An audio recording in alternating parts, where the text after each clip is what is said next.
ওহী নাজেল হবে না, আমাদের কাজটা আমাদের করতে হবে।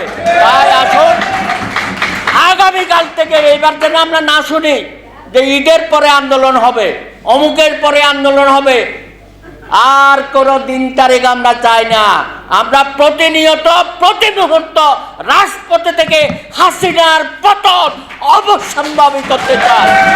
হ্যাঁ, আর সুযোগ নাই। আমাদের মঞ্জু কয়বার হয়েছেন? অর্থাৎ চিটাগাং ইউনিভার্সিটিরও কিছু নেতা এখানে দেখা যাচ্ছে, খুব ভালো। আর কায়সার ভাইকে বলবো যে আপনি একটা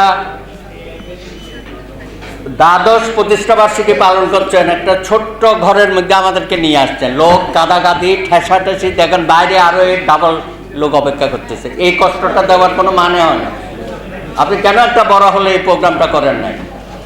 আর এত ফুল আসছে আপনাদের জন্য। হ্যাঁ, কত ফুল আসছে দেখেন। মঞ্জু ভাই তো একটা অসাধারণ প্রেজেন্টেশন দিয়েছে। তারপরে দেখেন এই 12 বছরের ওনাদের 12তম, আমি ভাবছিলাম এখানে 12 বছরের শিশু কিশোর এরা থাকবে। আমি 12 বছরের কোনো শিশু কিশোর এখানে দেখছি না। আর মান্না ভাই এত অল্প সময়ে একটা বটগাছে পরিণত হয়েছে সারা বাংলাদেশের নাগরিকত্বকে নিয়ে। এই জন্য আমি তাকে ধন্যবাদ জানাই, বিপ্লবী সালাম জানাই। এখানে উপস্থিত আছেন বিএনপির স্ট্যান্ডিং কমিটির সদস্য শ্রদ্ধেয় নেতা নজরুল ইসলাম খান, মোস্তফা জামাল হায়দার ভাই, আমাদের ঐতিহাসিক 11 দফা আন্দোলনের অন্যতম নায়ক, সম্মানিত নেতৃবৃন্দ বিভিন্ন রাজনৈতিক দলের এবং নাগরিকের নেতা কর্মী এবং শুভানুধ্যায়ী।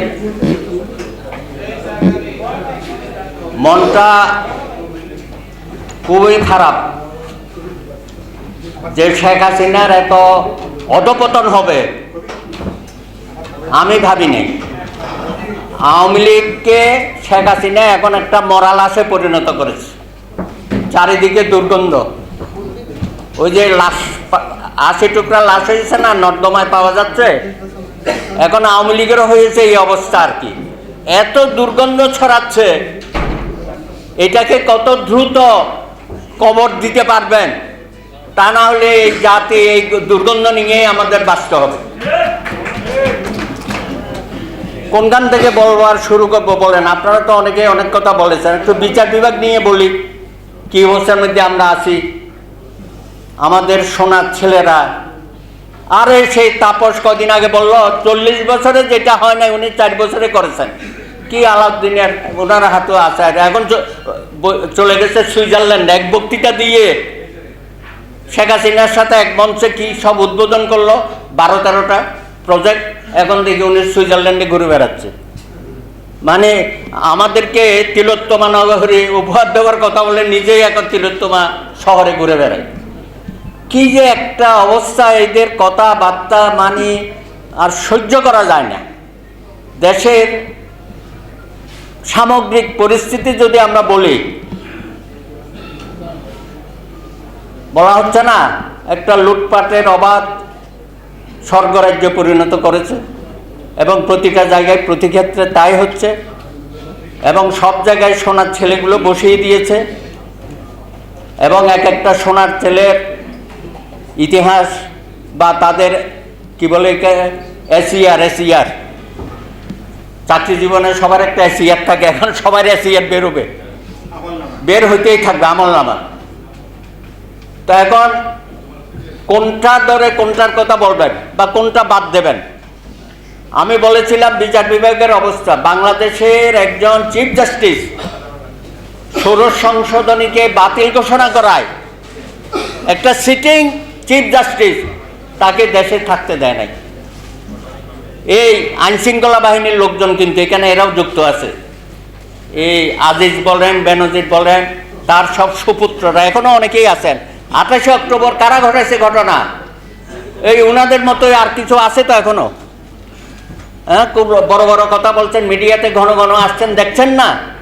এদের পরিণতিও একদিন এরকমই হবে। সাবধান হবে না এরা কেউ কিন্তু সাবধান হবে না। এরা আরো পচাইয়া ছাড়বে। এই সরকারকে আরো পৌঁছানোর জন্য চারিদিকে যে ব্যবস্থা উনি করে গেছেন বা করে যাচ্ছেন অনবরতভাবে, উনাকে থামানো যাচ্ছে না।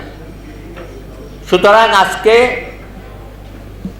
নাগরিকের প্রতিষ্ঠা বার্ষিকীতে আমরা বলতে চাই, এনাফ ইজ এনাফ। এখন এই সরকারকে আমি এক মুহূর্ত দেখতে চাই না।